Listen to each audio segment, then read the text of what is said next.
everyone, this is Des from According to Des. Welcome to my podcast where I interview people with passions, hobbies, or side hustles trying to live their best lives by following their dreams and pursuing their goals. So get ready to be inspired. On today's episode, I am so excited to have Brittany Cartie. I'm really excited to talk to her because she's been vegan for years, living that lifestyle, not only with food, but also with the products she buys, clothing, shower products, etc. Very excited to hear about that because I am vegetarian. I am not fully vegan, but I do substitute a lot of dairy products for non-dairy products. So I am kind of inching my way into that lifestyle. So I am very interested to talk to her about that topic. But besides being vegan, Brittany is also an artist and she's an amazing artist. I love that she combines her passions for veganism and animal rights and her art together. It's really, really cool to see her art promoting animal rights. Brittany and I met years ago when she posted on Facebook that she had a mama cat and a litter of kittens living outside, but the mom was very feral, so she couldn't get her. So she posted on Facebook looking for help. So my boss's wife, Diane, knowing that I run a cat rescue on the side, reached out to me asking if I could help Brittany. So Brittany and I worked together to trap this mama cat and her baby kittens. They were all like super, super feral, but we worked together to do that and get them into shelters, adopted, all spayed and neutered, etc. So Brittany and I kind of met in our mutual passion of animal rights and spaying and neutering cats. So that's really, really cool. I'm really excited to talk to her today. So here we go. Let's talk to Brittany about her vegan lifestyle and her art. Hi, Brittany. Thanks so much for joining me today. I'm so excited to talk to you. Hi, nice to be here, or well, virtually. Yeah, yeah. I wanted to talk to you because I find the things you do very interesting. So for one, you've been vegan for a long time and you promote the vegan lifestyle. And two, you're an artist. And I love that you intertwine your passion for art and your passion for veganism. So I wanted to talk to you about that. I love it. My two favorite topics. So Yes. Let's start with how long have you been fully vegan? so I say we, I'm probably going to say that a lot. My partner, Tyler, and I guess he's my fiance. I have a hard time with that word.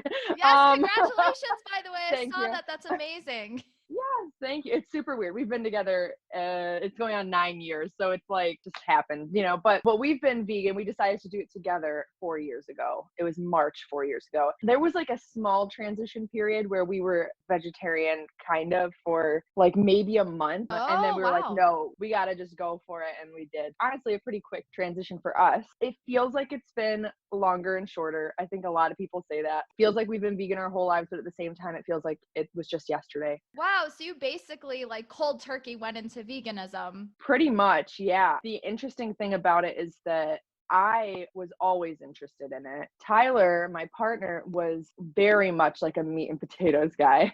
I think that's just how his family, that's just how he was raised. Whereas I used to at dinner was like, I don't want to eat this. I don't want to eat animals. My family would laugh at me and whatever. But it was always something on my heart. And then we started watching documentaries and these things were coming up and we were like, oh man, okay, yeah, we got to do this. This is going to be the right thing for us. And it has been. It's been amazing. What was your motivation? Was it that guilt about eating animals? Is it animal rights? What was keeping it on your heart? I think that growing up, I never cared for meat and I was a very picky eater. I wanted to eat literally the most bland food possible. I'm not like that anymore, but I was just talking to Tyler about that the other night too, because we had a pasta with a vegan meat sauce, like with Beyond Meat. And I was like, oh my God, I used to hate this meal, but now I love it because it's different. It was a taste thing. And it was also that I loved animals and I just didn't understand why. I think I was raised to think you had to eat them to be healthy. So I just kind of bought into that and followed along with whatever my parents told me to do. But I think ultimately our motivation was environmental initially, which I think is interesting for us to look back on because it's such a huge thing for us. I think we've evolved to be a little bit more ethically rooted. I would say it's pretty even. If I'm being upfront, health is last place for us. We are not necessarily healthy vegans. I think there's so many different subsects of the movement and we kind of fall into junk food veganism, if I'm honest. We do our best. I would say we're still healthier than most American humans. humans, we definitely indulge in vegan junk food and like comfort foods you grow up on and that kind of thing.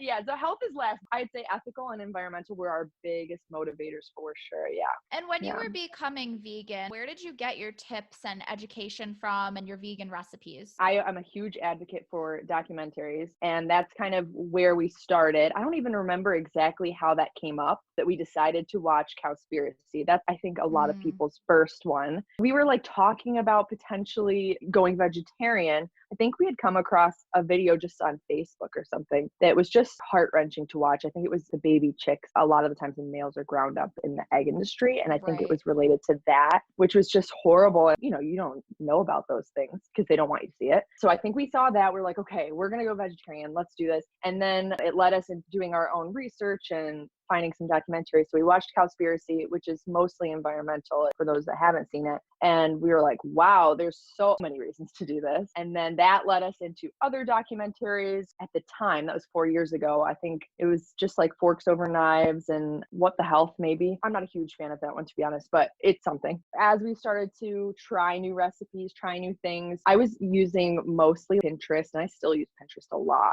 Oh, for me finding too. recipes. Even if you don't follow it exactly, it's inspiring to look at Hmm. images of just beautiful food and, oh, that sounds like a good idea. And then you just kind of go with it. So I use Pinterest a lot. I got a lot of vegan cookbooks as gifts, which was very motivating too, to try new things. I feel like it was a natural evolution. I think I was more invested in the research end of things than my partner was. So I was constantly just looking up things. If I had a question, I'm like, I'm going to research this. We're also very careful about making sure any source is super credible. And like I just mentioned with What the Health, it's a little bit exaggerated. It's a little bit like pulling at heartstrings instead of accurate information sometimes. We do make sure to be very careful about that. And I think that's really important with this movement because you want people to trust you and trust that this is a good thing. We try to be very careful with that too. But it just kind of evolved. I don't know. It's crazy to look back on. Wow. Wow. And so you Yeah. said that you've gotten a lot of vegan recipe books as gifts. Yeah. How are your friends and family now? Do they support your veganism now as opposed to kind of making fun of Right. you before? That was definitely a process. I think that's a hard thing for a lot of people. I think it's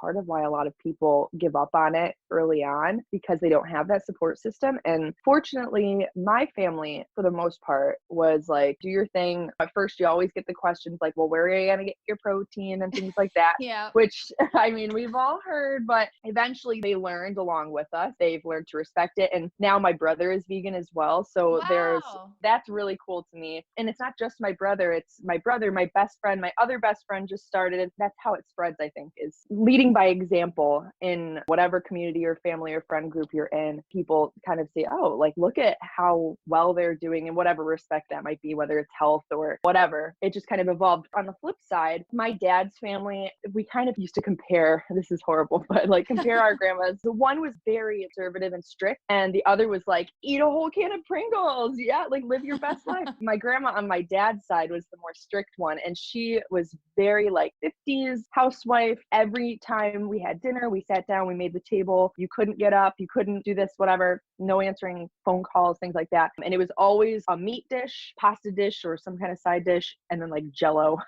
And that was always the meal. To this day, she still, I don't think, fully understands it, but his family was a little bit less receptive to it, and they'll still occasionally like make little comments. Same thing with Tyler's family a little bit, but overall, over the years, I think they've learned that A, it's not something that's going away, both in our lives and worldwide. B, we're still alive. We're doing Yeah. great. In fact, we feel like we're thriving. We're not protein deficient, and and we're happy doing it. And it just takes time, but it is hard. It's hard when you don't have the support, and I'm just grateful that we did have it, at least from some of our family. That's Yeah. great. And I think it is just a diet and a lifestyle that's getting more Yeah. popular because now everywhere vegan restaurants are popping Oh, up, just yeah. strictly vegetarian or vegan restaurants. And now any restaurant you go into, it used to be such an issue because I'm Yes. vegetarian. I'm not fully Yeah. vegan, but I have supplemented a lot of, like, I don't use cow milk anymore and that, Yeah. butter, things like that. So I've Yeah. supplemented a lot of things, but it used to be Awesome. years ago so hard going into a restaurant. You're like, okay, well, I guess Oh I'm, my I'm God. getting Yeah. salad.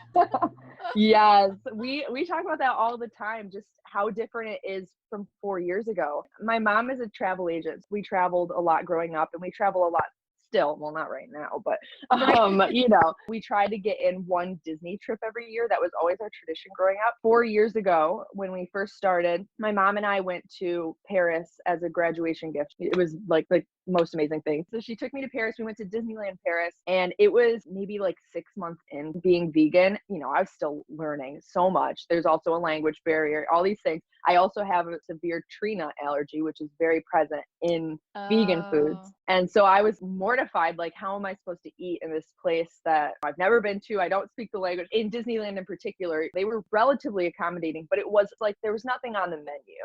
It was kind of, oh, go talk to the chef and they'll do this for you. And then we went to Disney World the following year in Orlando. Same thing. We'd have to park hop to get meals. Like we'd have to go from Magic Kingdom to Epcot to like go get lunch, Oh. which is like kind of a distance, you know? Yeah. Or like go downtown to eat. And it was kind of a nightmare. But now every single restaurant on site in Disney has a vegan option. And That's it's so amazing. crazy. It's just completely different. And we haven't been since they did that. And I'm so excited. But it's just wild to see how much it's changed. And same thing with even local restaurants, you know, in Binghamton and wherever. It's amazing. Yeah, it's amazing. That is the hardest part, I think, because I travel a lot also. And I think that is the hardest part, especially when I went to China. Every single day Oh, yeah. I ordered eggs and there was meat like chopped up tiny in the Oh, eggs. And I was like, no. what? Like Oh, anywhere, no. yeah, anywhere I travel. And then we recently just did over the summer a road trip in Nebraska because we're trying to see Oh, awesome. every state. I remember one little it was one restaurant in the whole town. So we're like, okay, let's stop here. And every salad on the menu had chicken or bacon or Oh, whatever. So yeah. I said, can I have a salad with no meat? And the guy looks at me and he goes, so what, just lettuce? And I was like, no. So, so I guess some places it's still not. Yeah. Oh, and I, yeah, definitely. some days in Nebraska, I definitely only had French fries for lunch because there was no other options. Yes. But in French fries Omaha, are always. yeah, they're always a safe bet. But Yeah. Omaha, they had an actual just vegan restaurant, which was amazing. So I guess Oh, like the that is bigger city awesome. in Nebraska. Yeah. Yes. So it definitely is more, I guess, accepting and, normal Yeah. in bigger cities, but smaller, like little towns, I think it's still people don't understand, but it is just Yeah. becoming so much more widespread that it's not strange anymore. Like every restaurant Right. has the Impossible or the Beyond Burger. Yes. Oh, I love it so much. Mhm. It's funny that you mentioned that because we always have like debates with people that have tried Impossible and Beyond, like which one is better and whatever. And I will just say it for the record, we're Beyond people. Oh, you are? Okay. Yes. They're both amazing. But Yeah. oddly, my partner does not have this experience, but when I eat Impossible, I feel so sick after. And I've learned that it's because they have a plant-based heme iron in it that your body sometimes can't register is plant-based. Oh. It thinks I'm eating meat, which is so crazy. So I don't go into that world anyway, but that was like a fun fact I learned recently. Oh, Like, that why? is very Yeah. interesting. Wow. See, that's the thing that I made sure very early on that my family understood is we can't have things just snuck into our food. And it is a big deal when there's cheese on top of something because we can't eat those foods anymore or we will get sick. Yeah, It's exactly. just what your body does. It adapts, especially in terms of dairy. And I know you said you're vegetarian, which is totally fine. We obviously don't consume dairy. I think anyone that isn't consuming it regularly, you kind of start to lean into that lactose intolerant world. Technically, everybody is. It's just that you grow up with it, so your body's used to it. I think people underestimate how serious it can be when there is just a little bit of butter or, whatever it may be. And we always know too. That happens with our Starbucks orders all the time. I'll take a sip and I'm like, uh-oh. It's just one of those tricky little things you have to navigate, but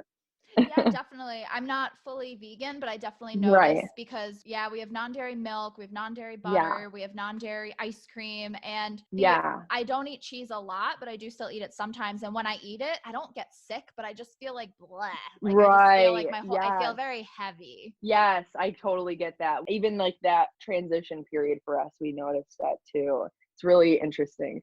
Wow. So do you have a favorite vegan recipe that you guys cook? I think it's a tough question because we are always trying new recipes just constantly. I think that's the most fun part about this lifestyle is it's ever changing and ever developing. We're like in this phase where chefs and people that develop recipes are trying new things too. Obviously, you can always lean on making your comfort foods from growing up or whatever vegan, but then there's also completely new innovations taking place as well. So for us, I think that our go-to like favorite meal, because we're both very Italian, is pasta. Any Oh, kind yeah. of like comforting, like heavy pasta dish. First thing that comes to mind is we make this homemade coconut milk Lush sauce with sun-dried tomatoes. It's so good. And you don't even taste the coconut, because I used to be kind of sensitive about coconut. I wasn't a huge fan of it.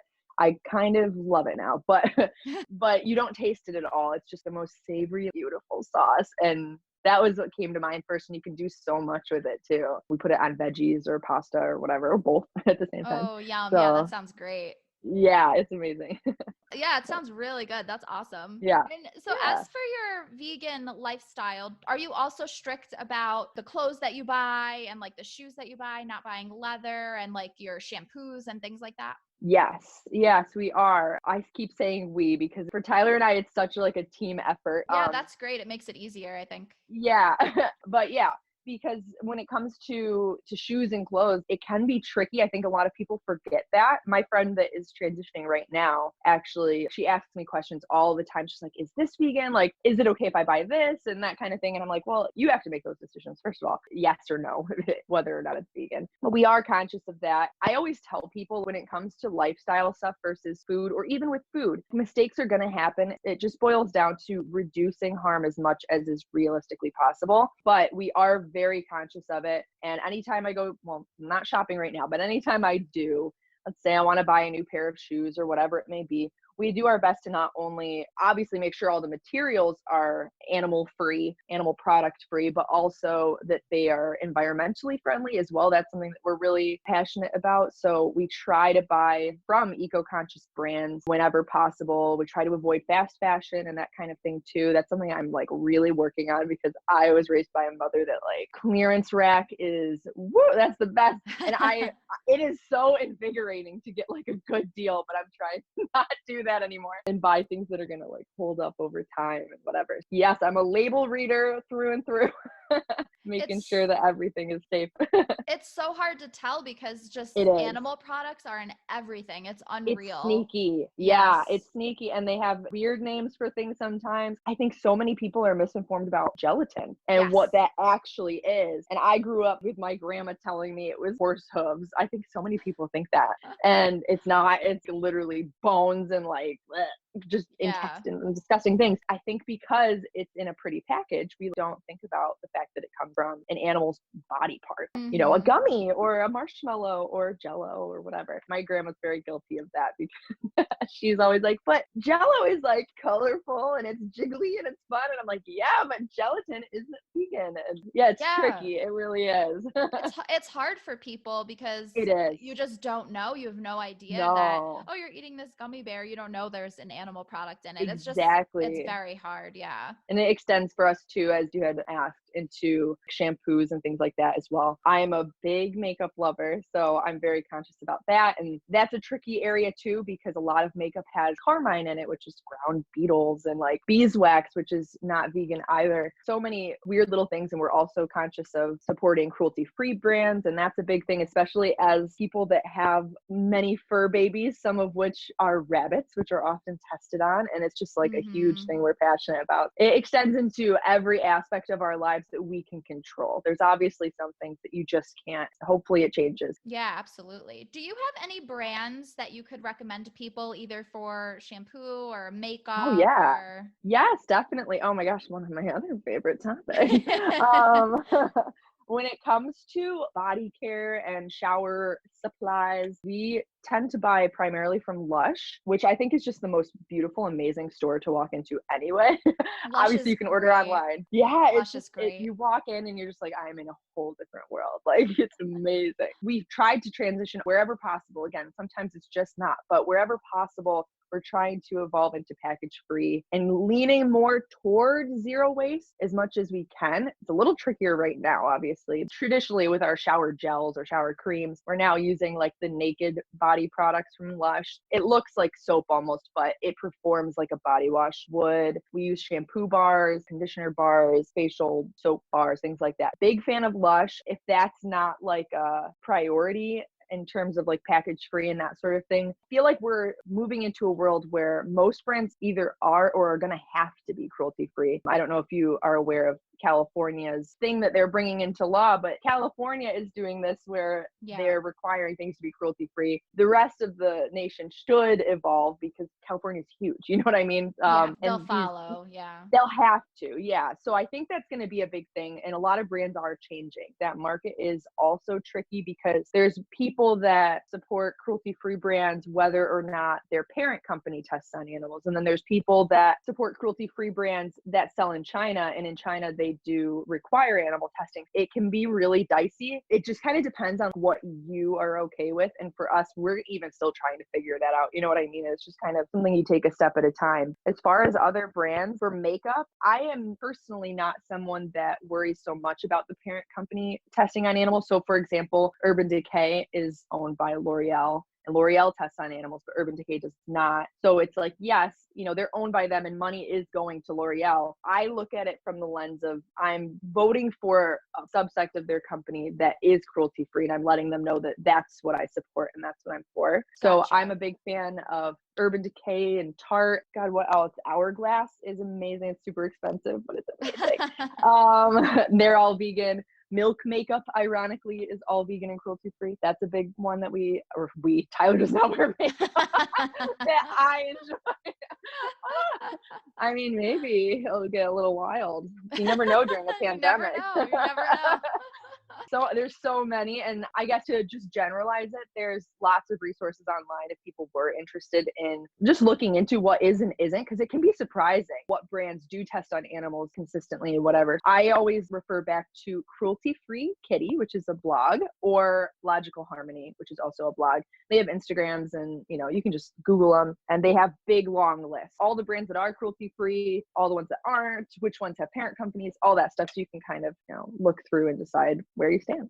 Oh, great. Yeah, that's awesome. So something I love is that you intertwine your passion for art and veganism together. So you've been posting and making these adorable like cards with like bunnies on them and everything. So first of all, when did you know that you wanted to be an artist? So I have just known my whole life. And I think that's kind of like an interesting thing. Some people say that and you're like, what? Really though? And then some people, it's just more of a hobby or whatever that they had in childhood and carried over into adulthood. For me, it was not simply like, oh, I like to draw as a kid. It was like, no, this is going to be my life. Like, I'm going to do this as a career. My parents were super supportive of it, which was obviously such a huge deal because some parents are not as supportive of creative fields and fields that aren't going to like bring in the money or whatever, traditionally anyway. They, from like day one, were super supportive. They noticed at a very early age that it wasn't just that I like to draw and I was okay at it. They were like, oh, there's something different here. And if it's something she wants to do, we should really help and encourage her to do that. And my 5th grade graduation self-portrait of what I wanted to be in the future was of me as an artist. It's just like so weird to look back on. Yeah. And I think that even when I was younger, I was like, this is my dream. I don't think I fully believed in myself and believed it was attainable until I got to high school. And in high school, the Goldens, they're amazing. I mean, I always want to call her Mrs. Golden still because it feels weird. Like, I know we're all adults. I could say her first name, but Diane like completely changed my life. And she knows it, and it like makes me emotional because even after high school, like she's just always been so supportive. I was fortunate in high school to receive 2 National Scholastic Art and Writing Awards. I don't know if I'm sure I'm not sure. I don't know for a fact if that ever occurred in our school system prior, but it was a big deal. And to receive 2 of them, it was 2 separate years, was a big deal. And that alone, I was like, oh, I could make something of this. Not only do my family, my community, all these people believe in me, nationally, I'm believed in it on some level or whatever. And like these mysterious people that judge your art, they believe in me. And it was just like a very validating thing. And it was a really cool experience too. Like you travel into the city and they do this whole ceremony at Carnegie Hall. And My we had gosh. it was wild. We had our artwork on display for months at the World Financial Center. It was just one of those things that like I never imagined could have happened. And then it did. And I was like, okay, all right, let's do this. That's And then I pursued it. amazing. Yeah. It was Wow. really cool. So what happened after high school? What did it look like you pursuing your art? In high school, I went through the stages of, various classes to kind of figure out like where I fit into the art world. Because as a kid, I was drawn to more of like a cartoonist sort of realm. My dream was to work for Disney. I think probably because I just loved Disney so much. But I always said I was gonna be like an animator or cartoonist of some sort for Disney. Oh, wow. And it's funny to me now because that is so different from what I work with now and whatever. So it evolved from that into when I got to high school, kind of figuring out where my place was. I took drawing classes, painting classes, jewelry making, ceramics, all these different genres of art, and eventually figured out that I fit mostly into the world of 2D art and traditional materials like graphite and charcoal and watercolor and things like that. And so that kind of propelled me into figuring out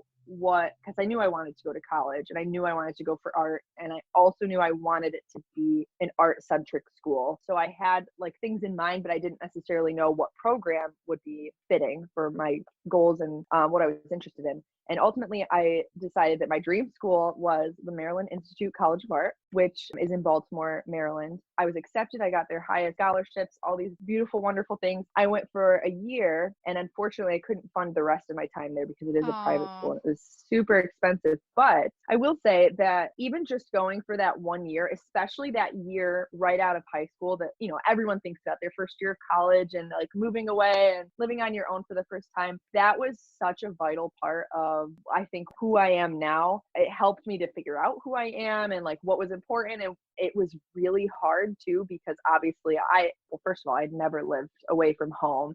Baltimore is so different from Binghamton. Oh, yeah. It's completely different. I was on my own, didn't have a car, trying to figure out how I'm gonna eat and pay for my art supplies and all these. It was so hard, but it was so good. And the schooling aspect of it was really challenging too. I went from being the artist in my high school and everyone knowing that that was my thing and everyone kind of looking at you as like someone who stood out, as a talented person or whatever, to being one of hundreds. And Wow. everyone's kind of fighting for the same thing, and you're no longer unique, really. I mean, you have to make yourself unique and you have to kind of evolve and develop that. So it was very shocking to the system, but it was very good for me. And I am grateful that I got that first year. And then eventually I came to terms with the fact that I wasn't going to be able to return because of finances. My parents were in the middle of a divorce. It was very messy and very financially draining. So it just unfortunately didn't work out. And I'm kind of glad it didn't in a way, because now I look at it and I'm like, wow, I would owe so much money. Yes. Yeah. Like, I don't think I'd be okay. But and who knows, like maybe my life would be different. Maybe I would have sold a painting for millions or something. But yeah, it's just shocking. I transferred to our local state university, Binghamton University, which was, I think, really hard initially for me to come to terms with, because they're not known as an art school. They're primarily known for their research and science-based programs and things like that, which is ironically, that's my brother's world. And my brother went to Binghamton too. He is complete opposite of me.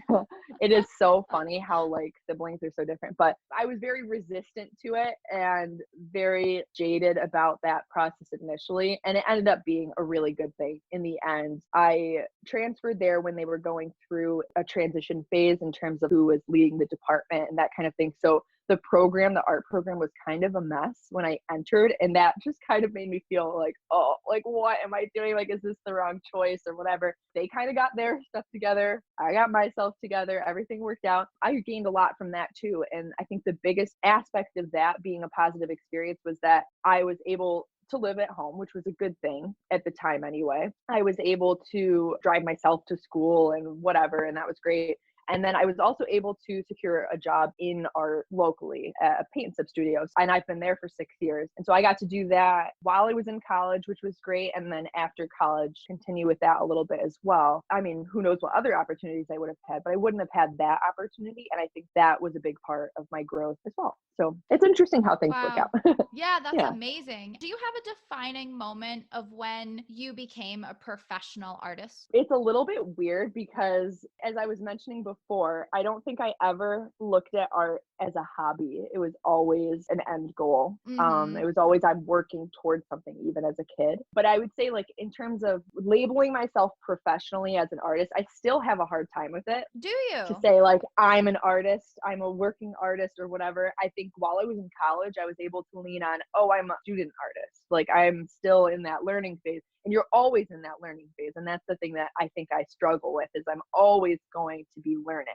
and evolving in art. It's a weird thing. And I think that one aspect of it, especially in what I call my day job, although it is technically my night job, at Encore, the people that come in there, a lot of the times, they're not very familiar with art and the art world. So I'll get a lot over the last 6 years. I've had this question so many times. This is what you're doing right now, but what's your real job? And I Oh, hear that really? so much. Yes. I mean, I can't tell you how many times people have asked me that. And I'm like, well, first of all, what I'm doing right now is my real job.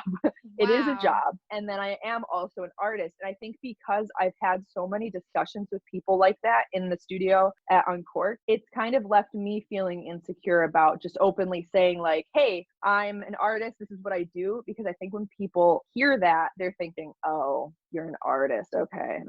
Like, they're thinking of, like, the things that you'll see on Facebook that pop up about artists or whatever it might be. People just have misconceptions about it, I think, sometimes. I always want to, like, defend myself, and it's so silly. Like, even before I answer the question, I feel like I'm defending my career path, and I'm trying to get away from that. And I think that I have over the years a lot. I used to be very insecure about it. It's a weird thing. So I would say that I have a hard time labeling myself as a professional artist because of those things. But I think that I accepted the fact that I am a professional artist and that this is my path. Actually, 2 summers ago, when I was commissioned by an Emmy-winning actress for I a saw that. piece. That's amazing. I saw that where you Yeah. posted that. That's incredible. Yes, it felt like that breakthrough moment that everyone talks about in their careers. And I was like, okay, here it is. This is it. Let's do it. Wow.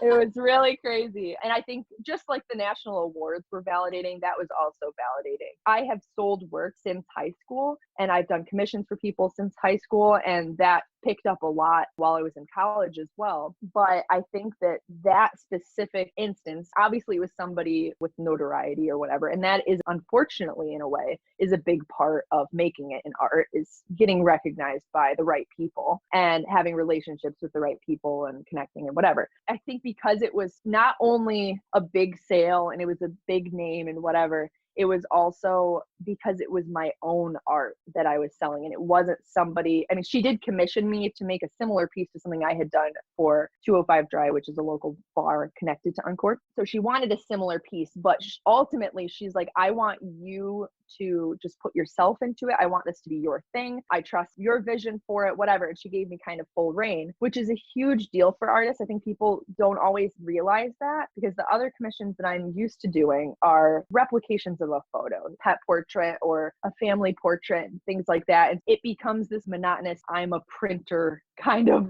thing. It's a weird thing. I get why people want that kind of stuff. I totally understand it, because I've done portraits of my own pets and things like that. It's just a nice, intimate portrayal of someone or something you care about. I think that people don't realize that that's not often, sometimes for some artists it is, that's not often what drives us in art. I want to create work that resonates with me and makes connections for people, and like the vegan series, and that's making a difference in some way, things like that. So that was like the breakthrough thing. It made me a little more comfortable with saying that I'm an artist. That's great. That's really Yeah. amazing. That's a good feeling. Yeah. That's a really It good is. feeling. Yeah. So you make all sorts of different things. Like you said, you make your commissions and then your free flowing art for yourself. How Yeah. long does it take you to make one piece on average? Yeah, so this is also a really tricky question because it's kind of twofold. This is another thing I'm trying to be more like accepting of and open with myself about, but I live with very severe anxiety and ADHD, which makes art making sometimes just horrible, like Oh, torturous. And I wow. think that people don't understand that. They're like, well, it's what you love, it's what you're passionate about. Like, how could it be miserable sometimes or whatever? It really depends. Like, some art is not. And when you get into that state of flow, it's great and it feels amazing and you feel fulfilled doing it. And then other times it's work and it feels like work. And I really struggle with being a little bit too hard on myself and a little bit too much of a perfectionist. I'm very detail oriented. A lot of that comes from the anxiety, but even from the ADHD, that's a thing that a lot of people suffer with is, yes, you can lack focus, but you can also become too focused and hyper focused. On a side note, I did a 24-hour drawing marathon a few years ago, which was really cool. We just drew one figure, one model for 24 hours straight with no Wow. breaks. Well, we would have breaks to like eat occasionally, but so we was Wow. 24 hours straight. And I knew that that was going to be one of the most challenging things I had ever done. And some people maybe felt differently about it, whatever. I knew it was going to be difficult for me because that meant 24 hours of focusing. And that's very challenging for me. It was really interesting because what ended up happening, I learned a lot about myself in that I drew the base figure, whatever. I started rendering. I was the only person of the entire, I think there was 10 of us, 12 of us. I was the only person that didn't finish, first of all. Oh, really? Yes, I realized it's because I tend to hyper focus on sections that maybe like I should just move on from. And I just have a hard time with that. Like, it has to be perfect kind of thing. Wow. Yeah. I ended up hyper focusing on this one section the whole time. And then in the last 5 minutes, I tried to whip out a few areas. And those areas that I tried to whip out in the last 5 minutes were, in my opinion, the most successful, which is Really? really weird. Yeah, I just almost don't trust myself sometimes. It's all just a mental game. It's almost like exercise and running and things like that. Like, you have to lie to yourself and like work yourself up to get where you need to go or whatever. It can take me sometimes, I don't even know that I would say a few hours, but a night. I'll spend a night on a piece and it'll be done. And then sometimes it will take me months and months. And a lot of that is not necessarily that I'm working on that piece for months straight. It's that I'm avoiding the piece for this duration of time because I'm so stressed out by the way it's going or whatever it might be. I am also notoriously, I think, as a result of all those things, a big procrastinator. Right. And so when I was in college, oh God, I never ever want to feel the way I did when I was in college.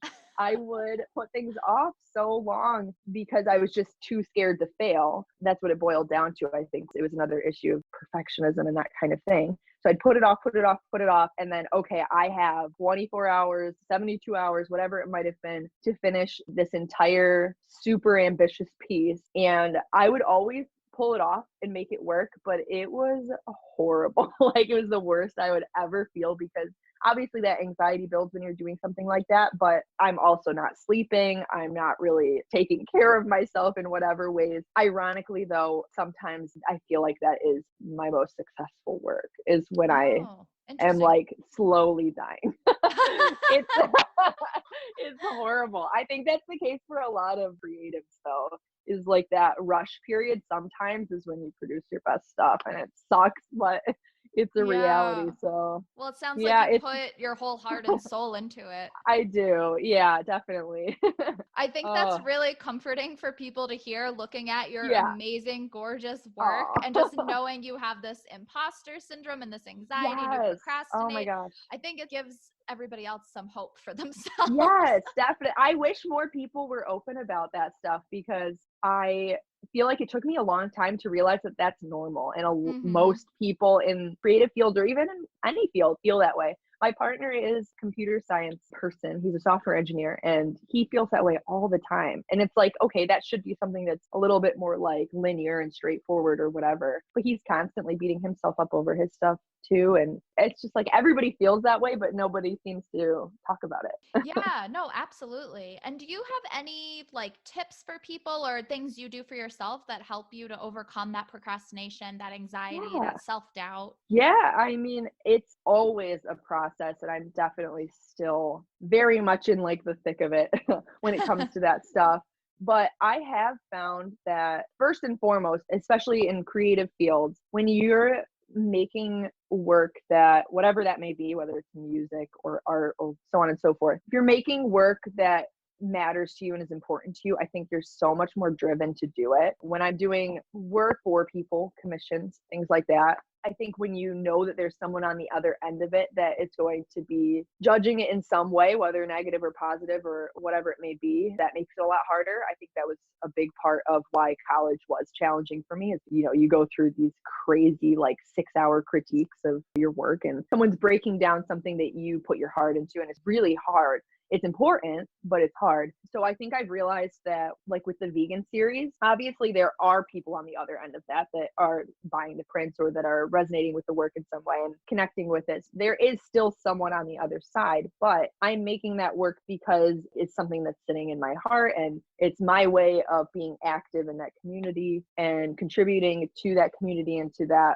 whole message that I'm so passionate about. So I think that when you're making work that you're passionate about, it makes it a lot easier to get started and to get into that state of flow. I think getting started is always the hardest part. I have been trying to exercise. I read this article that was like, take these steps and whatever. And those don't usually work for me, but it was basically like, listen, there's nothing wrong with you. This is normal. It's okay. Here's like how you can make it easier when possible, because it's not always possible. So my partner too, if he knows that I'm having a hard time or I'm procrastinating, he'll be like, let's talk about what the very first step is. Even if it's literally like moving from your computer chair to your art stool, like what is that first step? Like, let's just do that together.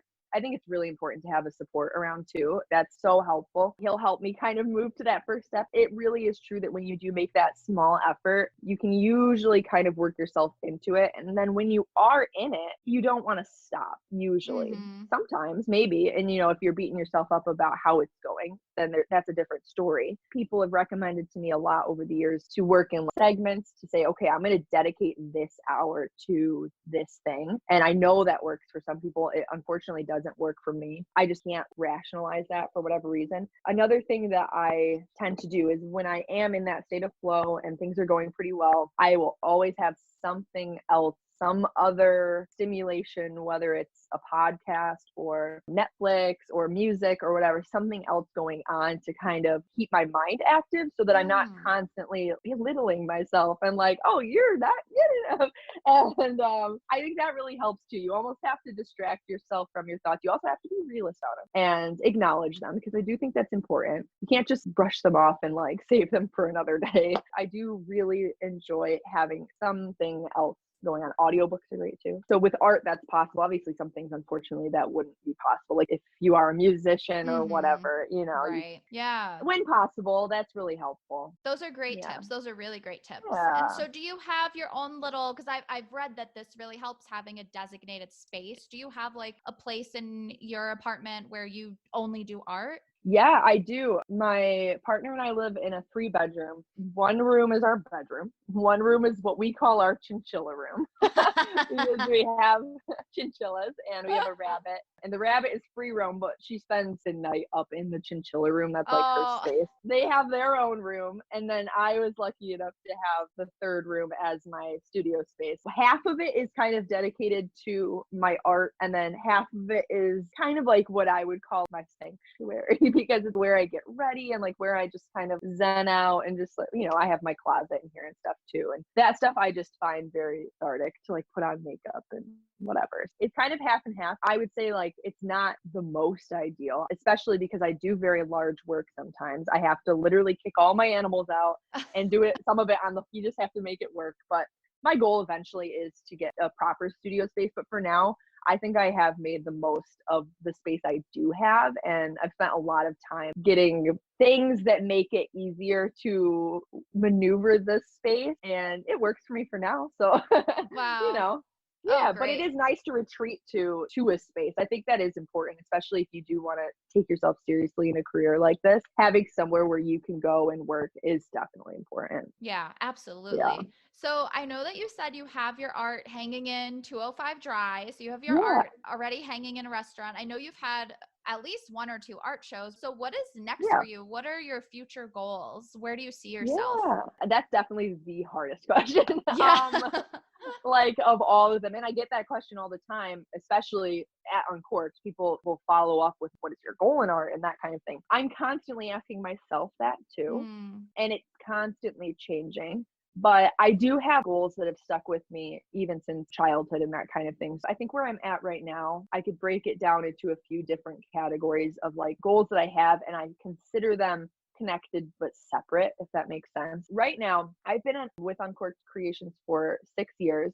I'm currently the lead artist and the studio manager there. So I lead most of the classes. I train all the new employees. I make all the artwork. Well, not all of it. The other artists do too, but I make a lot of it. I've made over 400 paintings for wow. Uncorked. Yes. 400. Yes. And I Oh mean, my gosh. they're supposed to be like beginner friendly. It's not work that I would put in my portfolio by any means. It's a lot Yeah. of work for sure. So Wow. it's been amazing, but I'm at a point now where I am trying to move on from that.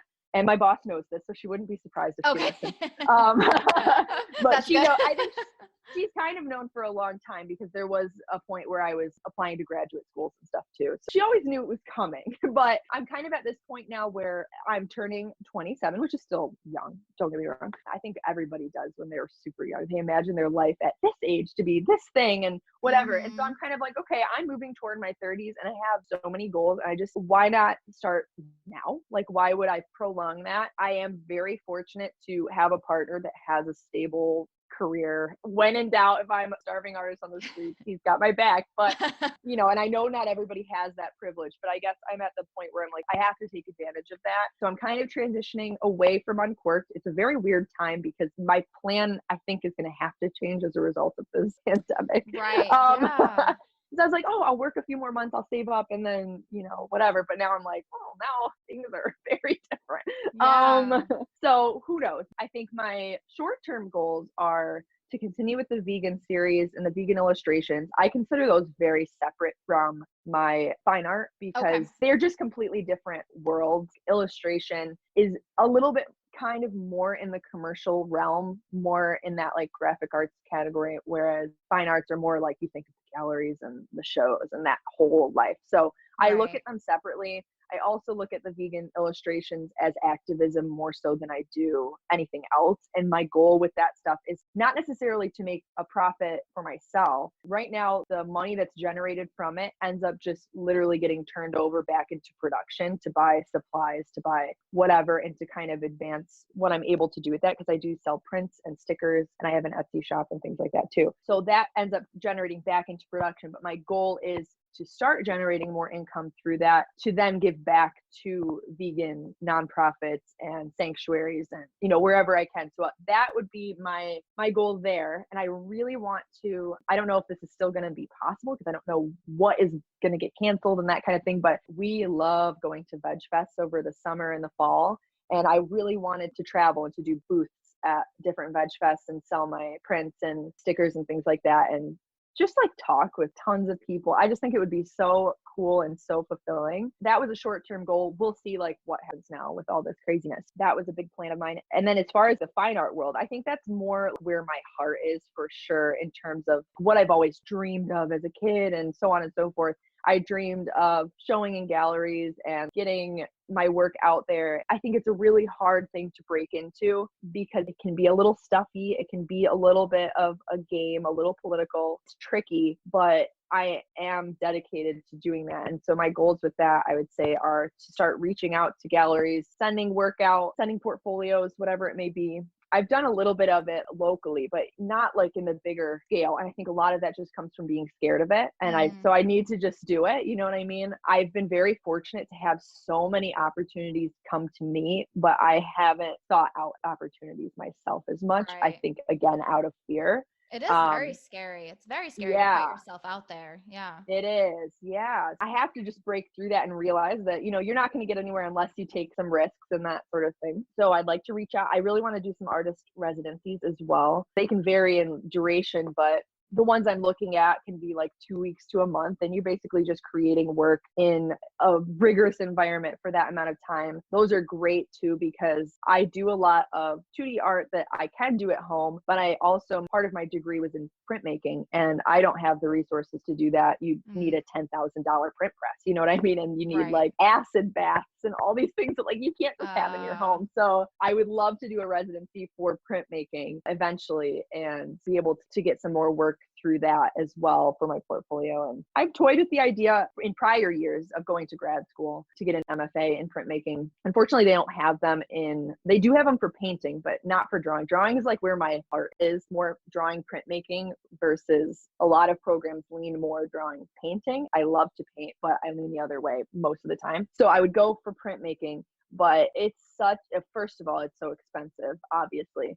But it's also such a crazy competitive environment in terms of even just getting into the schools. It's very scary, very intimidating, but I've considered it. I think it would be really cool to, again, move to a new place, wherever that might be. My dream school for grad school is the Rhode Island School of Design. Oh, okay. Yeah. I think that's one of the most known ones. Like people tend to know when you say RISD, like what you're talking about.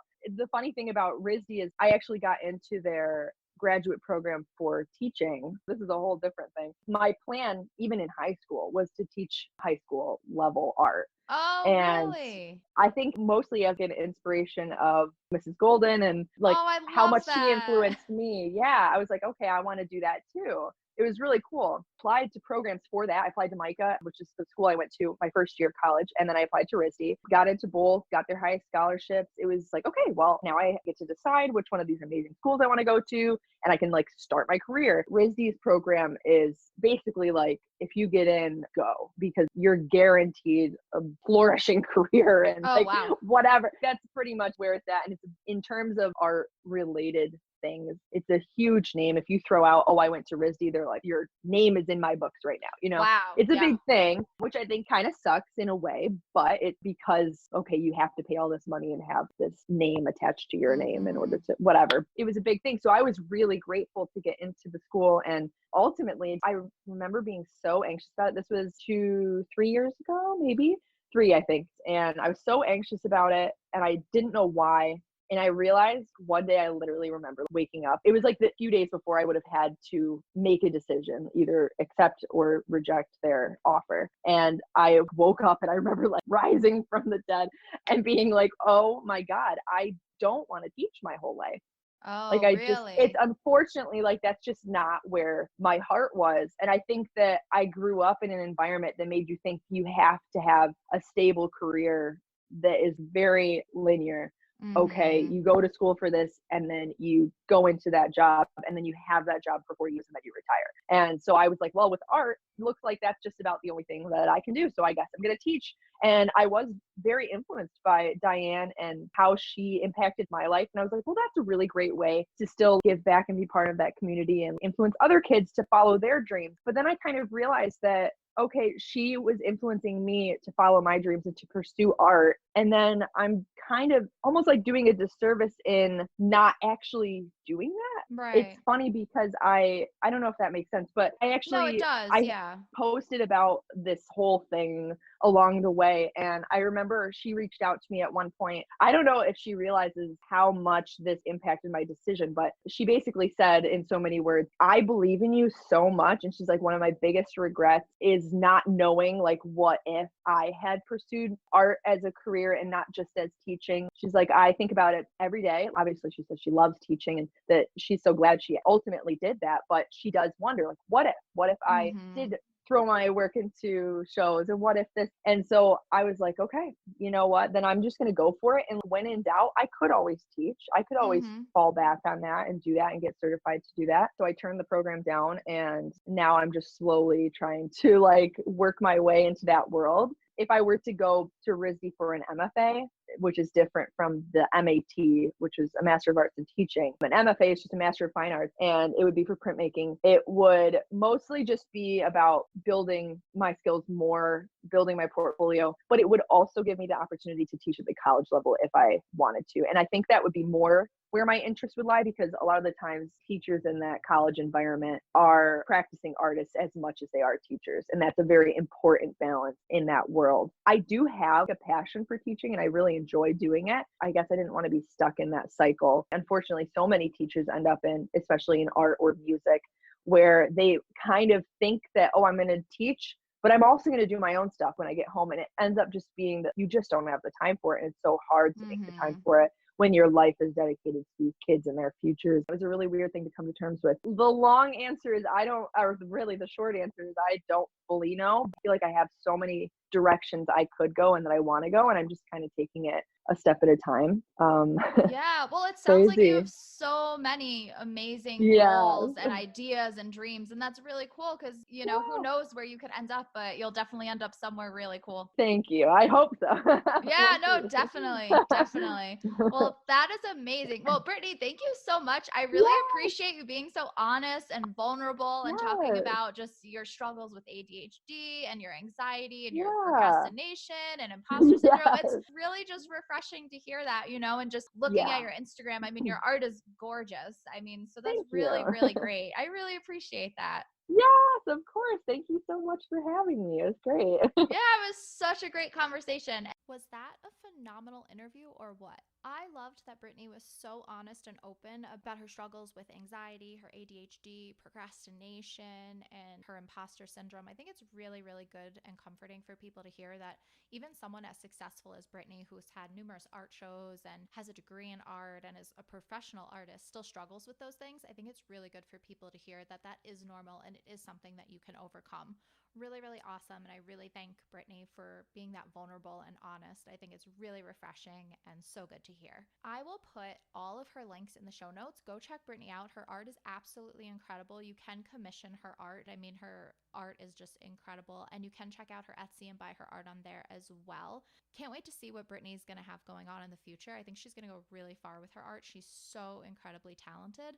And I just love her passion for the vegan lifestyle. And it is something that I'm inching my way into. So Brittany talked about doing it cold turkey, and her partner Tyler just kind of went for it. I am not that way. And I think either way you go about it is fine. I admire people like that can do things cold turkey. I am not that kind of person. Unfortunately, I wish I was. So I really had to ease into being vegetarian. Like each year, I cut out something out of my diet, and now I'm substituting things. So I don't drink cow milk anymore. Now I was drinking almond milk, and now I'm drinking oat milk. I substituted butter for non-dairy butter, and I substitute ice cream for non-dairy ice cream. So I'm more of like a slow mover in that direction. As for clothes, it is really hard for me. I'm not really like a label reader, and I don't know, I have a hard time kind of understanding those kind of things, and with the different terminology, just kind of gaining a grasp on what is vegan and what isn't is a little difficult for me. So as with clothing anyway, I buy secondhand. So I really love Buffalo Exchange. I really love Plato's Closet, stores like that. So even though the products may not be vegan per se, you aren't buying it from the big chain stores. You're really buying it secondhand, so it got its use already. And so I think that's helpful too, especially from an environmental standpoint. So really cool. If you're interested in becoming vegan or leaning towards vegetarianism or just cutting meat a little bit out of your diet or your lifestyle or clothing, if you want to use cruelty-free products, check out my show notes, because I'm going to put all the links that Brittany mentioned in the show notes. And I'm also going to put a lot of good documentaries, because like Brittany said, watching a documentary for her and Tyler kind of shifted their mindset. And that's how it started for me too. Years ago, I watched the documentary Earthlings, and that really changed my life. And from that moment of watching Earthlings, I immediately started cutting meat out of my diet. So I think documentaries are a really great way to learn new things and understand and really figure out what's going on in the food industry. It can be disturbing. I wouldn't recommend Earthlings just because it is really traumatic to watch, but I will put other documentaries and everything in the show notes if you want to check them out.